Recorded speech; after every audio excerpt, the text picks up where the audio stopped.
আমি তো বলেছি মোদিজি আপনি এদিকেই ভাড়া করুন, এই হারামখোররাই পারবে। বিজয় মালিয়া আর নীরব মোদি টাকা নিয়ে পালিয়েছে, এদিকে বল 72 ঘন্টার মধ্যে ফিরিয়ে নিয়ে আয়।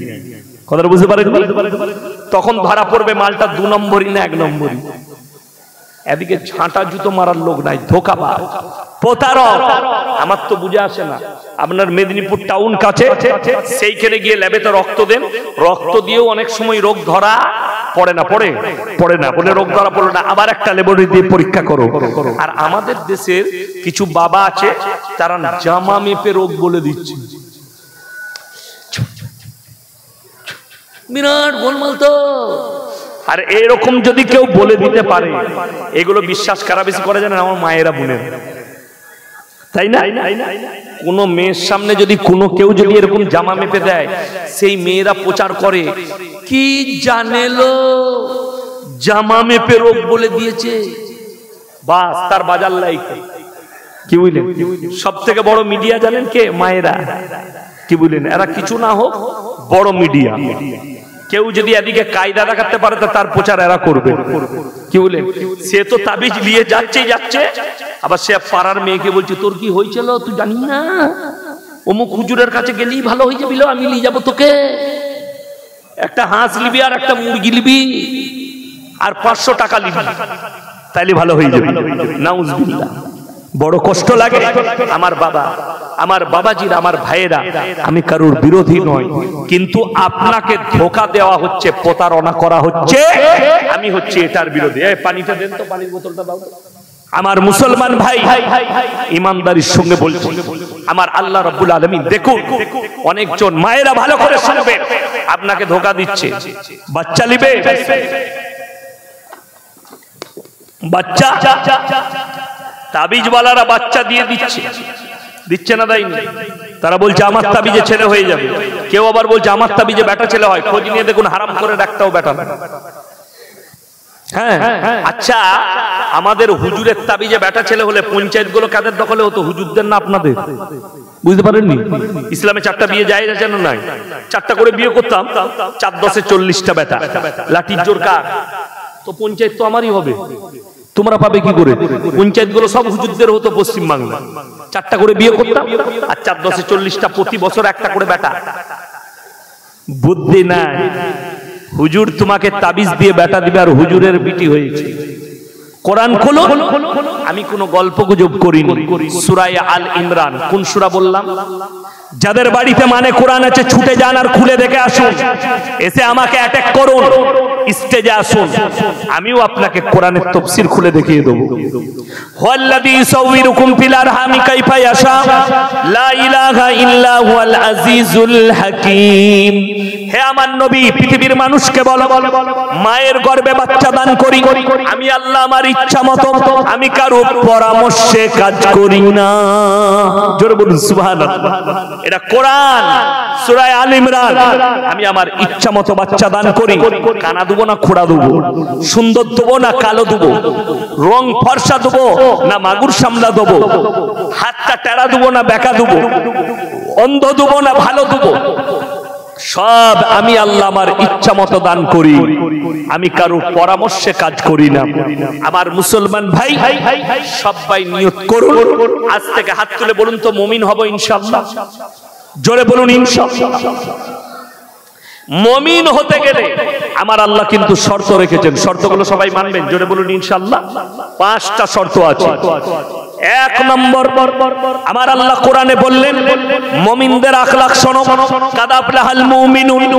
হে আমার নবী, মুমিন কারা? তাদের 1 নম্বর চরিত্র হবে, যারা মুমিন হবে, আমার মুমিন বান্দা হবে, তাদের 1 নম্বর আখলাক আল্লাযীনা হুম ফি সালাতিহিম খাশিউন। তারা যখন নামাজ পড়বে খুশু খুজুর সঙ্গে নামাজ আদায় করবে। আমাদের দেশের অনেক ছেলে নামাজ পড়ে না, ঠিক বললাম না ভুল বললাম? অনেক মানুষ নামাজ পড়ে না। আল্লাহ নবী সাল্লাল্লাহু আলাইহি সাল্লামের হাদিস, যার জীবনে নামাজ নাই তার মধ্যে ইসলাম নেই। এটা কাগজ থাকে, তা নোট করে নিয়ে যান। তোমার মধ্যে নামাজ নেই, তোমার মধ্যে ইসলাম নেই। যদি বলেন হুজুর নামাজের ফায়দা কি, এক নম্বর ফায়দা নোট করুন, কোরআনে অপর জায়গায় আছে ইন্নাস সালাতা তানহা আনিল ফাহশাই ওয়াল মুনকার।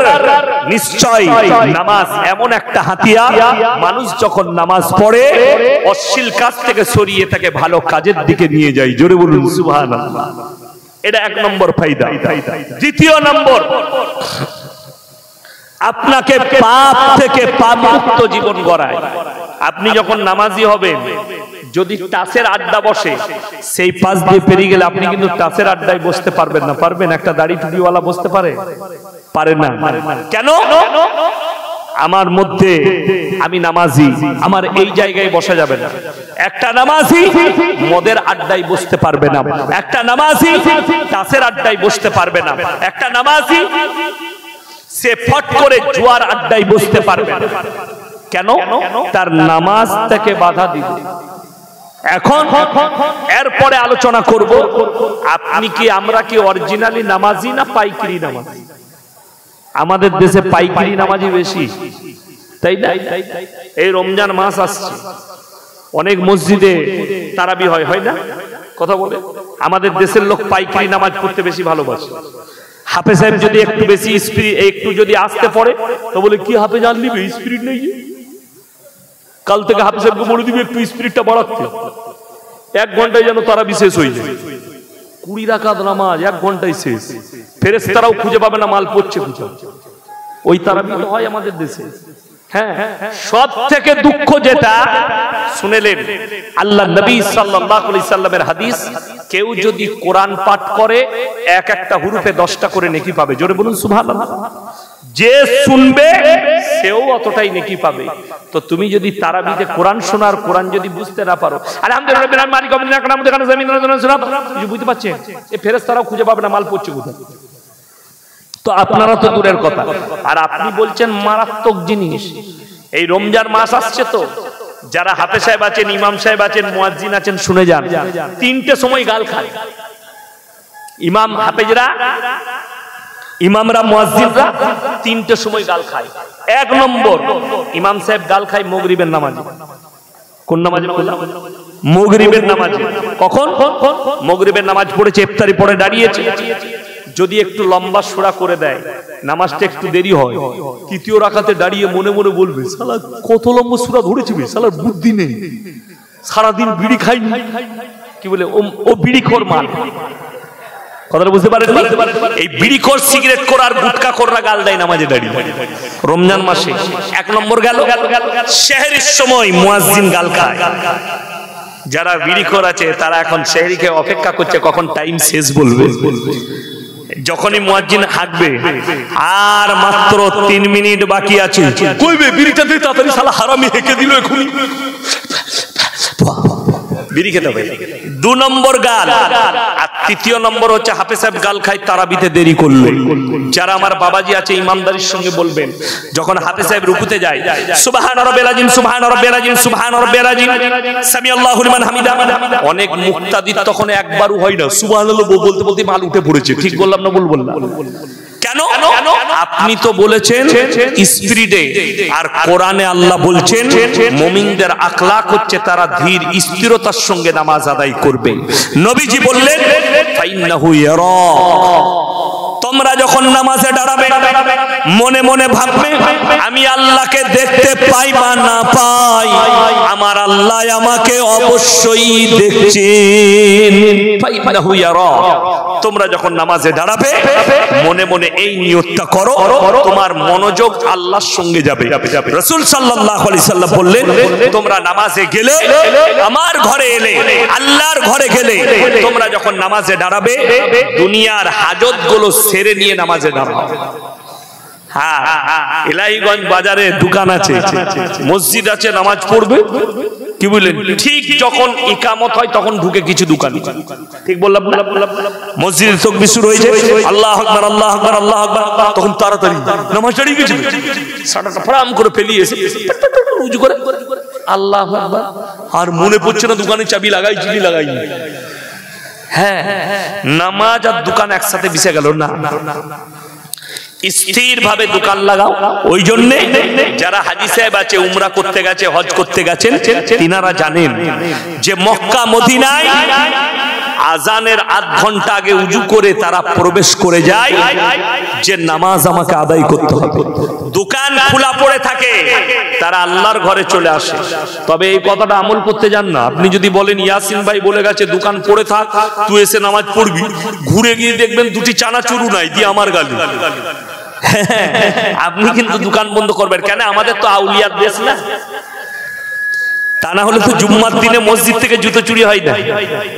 হ্যাঁ, নতুন গেইছে ছিঁড়া জুতো পরে আর বেরিয়ে আসছে নতুন জুতো পরে, যদি ধরা পড়ে যায় বুঝতে পারিনি তো, আর যদি ধরা না পড়ে তো মাল চলে গেল। ঠিক বললাম না ভুল করলাম? তো আমাদের আউলিয়ার দেশ, এখানে সাবধান, এখানে দোকানটা বন্ধ করেই যাবে, আগে থেকে বন্ধ করো। যারা মনে মনে ভাবছে, যদি কোনো মৌলবি কোনো হুজুর বলে থাকেন, অনুরোধ করে বলছি, কেউ তো বলতে পারবে না যে মসজিদে ঢুকে গেলে আর বের হতে পাবে না, তোমাকে 24 ঘন্টা মসজিদে থাকতে হবে, এই নিদান কেউ দিতে পারবে না। কেন? আমার আল্লাহ রাব্বুল আলামিন কোরআনে মসজিদে কতক্ষণ থাকবেন, কতক্ষণ ইবাদত করবেন, এই সিস্টেমটাও বলে দিয়েছেন কোরআনে। জোরে বলুন সুবহানাল্লাহ। আমার আল্লাহ কোরআনে বললেন, ইয়া আইয়ুহাল্লাযীনা আমানু ইযা নুদিয়া লিস-সালাতি মিন ইয়াউমিল জুমআহ ফাসাউ ইলা যিকরিল্লাহি ওয়া যারুল বাই' যালিকুম খায়রুল লাকুম ইন কুনতুম তা'লামুন। হে পৃথিবীর মানুষ, ঈমানদাররা শোনো, যখন তোমাদিকে নামাজের জন্য ডাক দেওয়া হয়, বেচাকিনা বন্ধ করো, ব্যবসা বাণিজ্য খেতিবাড়ি বন্ধ করো, আর আল্লাহর ঘরের দিকে ছুটে এসো, ধাবিত হও, ইবাদত হয়ে যাবে। পরের আয়াতে আল্লাহ বললেন, ফাইদা কুদিয়াতিস সালাতু ফান্তাশিরু ফিল আরদি ওয়াবতাগু মিন ফাদলিল্লাহ ওয়াজকুরুল্লাহা কাসীরান লাআল্লাকুম তুফলিহুন। আবার যখন ইবাদত হয়ে যাবে, হালাল রুজির সন্ধানে তোমরা পৃথিবীতে ছড়িয়ে পড়ো। জোরে বলুন সুবহানাল্লাহ। 24 ঘন্টা থাকতে হবে। ওই জন্য পাইকারি নামাজ পড়বেন না। বড় কষ্টের বিষয়, আমাদের দেশের লোক বেশিরভাগ পাইকারি নামাজ পড়তে চায়। পাইকারি নামাজ ইসলামে চলবে। যেমন বলে দিই, হাজত কি? আপনি জুম্মার দিন, কালকে জুম্মা আছে না? জুম্মা আছে, সবাই নামাজ পড়বো। জোরে বলুন ইনশাআল্লাহ। জুম্মার দিনে আপনি নামাজে যাবেন 11টায় গোসল করে রেডি, 11:30টায়। বিবিকে বললেন, বিবি বলল দুটি ভাত